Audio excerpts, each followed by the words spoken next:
America's Forum continues. Welcome back, everybody. I'm Ed Berliner, along with J.D. Hayworth, and look who's here, Morgan Thompson, hanging in. Morgan, you obviously have been paying special attention to the mystery surrounding the Malaysian airliner. What's the latest on Flight 370? Absolutely. The search for a missing aircraft, Flight 370, moves to the southern Indian Ocean today. The Navy has deployed sophisticated underwater tracking technology, including sensitive microphones and the Bluefin 21, an underwater vehicle usually tasked with locating mines. But in this instance, it will be used to scour the ocean floor for wreckage. None of the devices require daylight, so the search can continue around the clock. Weather in the area is favorable, with visibility extending over 6 miles. But experts warn that they're working with educated guesses and no clear new evidence. The Australian Maritime Safety Authority has determined a search area of about 84,000 square miles, 1,000 miles northwest of Perth. The ocean in the search area is 6,500 feet deep to 13,000 feet deep. And we are joined now by Todd Curtis, the safety expert from Boeing, the author of the work Understanding Aviation Safety Data. Todd, it's good to have you back on America's Forum. Let's go with the question that seems to be time sensitive. Specifically, the batteries in the black box. If those batteries run out, what chance is there of still recovering those black boxes? I think that there's a very good chance, even without those pingers working, to recover those boxes, because there's obviously significant equipment on station right now, and over time, as this search goes on, I think that will just grow. And also the knowledge that these searchers have of the underwater terrain will get better as time goes on. Now, Todd, you wrote the book Understanding Aircraft Safety Data. The last time you were with us, you talked about the reticence of the world's great powers to expose a lot of sources and methods in terms of satellite imagery and other ways where they may have an idea what was going on. Do you still have that assessment, or have we seen a limited, modified exposition of some of these surveillance sources and methods in the intervening days since you last joined us?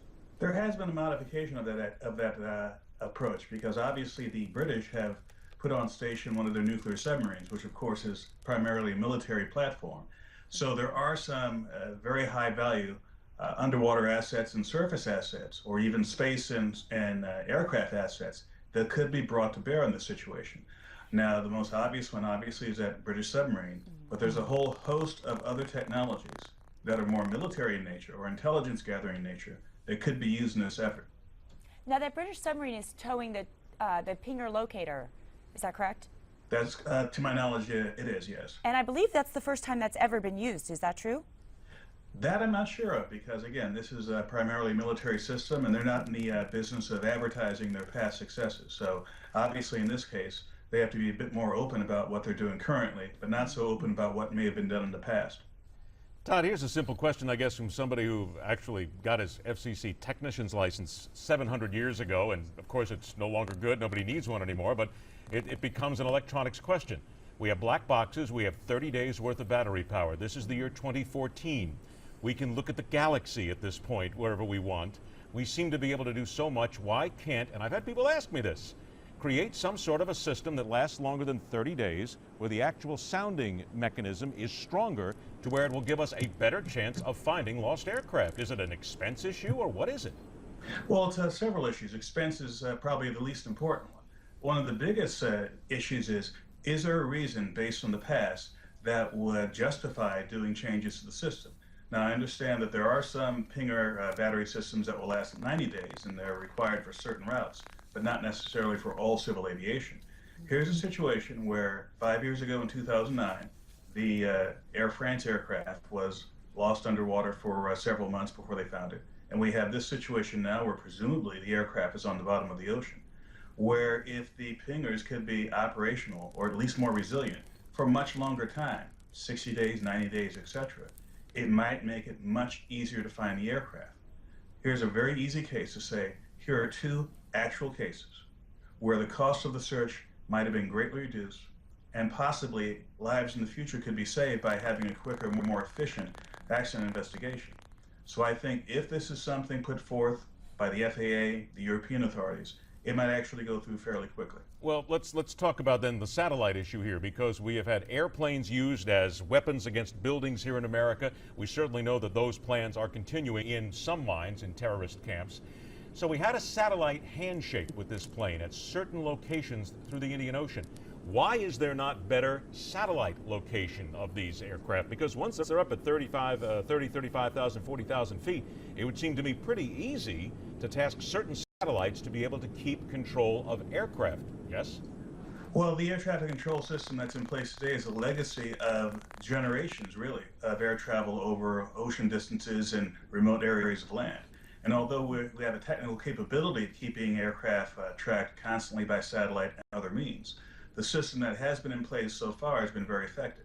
Obviously, in this case, there's some shortcomings to that system. And it's a question of what is reasonable to even think about adding to the system or changing the system so that tracking aircraft can be more reliable over broad areas of the ocean. This has a lot of positive effects, from air traffic control to putting more aircraft in the same area to finding aircraft that are lost. Now, Monday marks the 30-day, which we keep talking about, where the battery life is expected to expire. How important of a deadline is that? Or is it really just kind of arbitrary? Well, it is, to a certain extent, it's arbitrary. It's not a clock inside of the battery that clicks off after 30 days. And in fact, the battery may operate longer than 30 days. It may operate fewer than 30 days. And point of fact, we don't know the condition of those black box batteries. It could be that they're in such an inaccessible crevice, let's say, or surrounded by other wreckage, that it couldn't be heard even if you were 10 feet away from it. Or it could have had some other kind of failure unrelated to the actual last flight. So we don't know the actual condition of the battery. So to a certain, but it is something to shoot for. They have the equipment out there. They're using it to what limited extent they can in the next few days. And I know they had been saying, some of them said they're trying to get lucky. I know they'd been saying before that the depth of the ocean was an issue, but that's no longer the case, correct? Feet, and they're saying the depth is only 6,500 to 13,000 feet. Is that correct? Well, the depth of the ocean is an issue when it comes to the distance away from the pingers that you can detect them, because again, depending on where the aircraft is, if you're towing something on the surface and miles deep, and the pinger has an effective range, let's say, of a mile, obviously you can go right over it and not hear it. So it's a question of the underwater topography for one, and where these detection systems are being towed for another. Todd, only about a minute left, but we're having here now, and given your background in interpolating safety data, the speculation about this being a mishap, does that carry more currency in your mind than a possible act of terror or air piracy at this juncture? I would say yes, for the following reason. Obviously, there's some scenarios where there's terrorism involved, there's massive system failure involved, etc. My question is, how much evidence either supports or does not support those general theories? And as the Malaysian authorities have said, they vetted the entire passenger list. They found no problems there. They're apparently still looking at the flight crew and cabin crew and maybe the other airline employees. But so far, nothing from the criminal side of the investigation points to an obvious motive, obvious plan ahead of time. So although it's still possible there could be terrorism or piracy or hijacking involved, the evidence doesn't support it. Todd Curtis, we'll have to leave it there. We always appreciate your perspective, and as this mystery continues, we'll be inviting you back if there are new developments. Thanks very much for your time. Thanks for having me. Todd Curtis there, the Boeing safety expert in days gone by, the author of Understanding Aviation Safety Data. Now, the data we need from you is your feedback on this story and others, and the way to reach us is to use social media. Twitter @Newsmax, #America's Forum, or via email connect@newsmaxtv.com, and of course there's Facebook. We'll be facing you again in mere moments.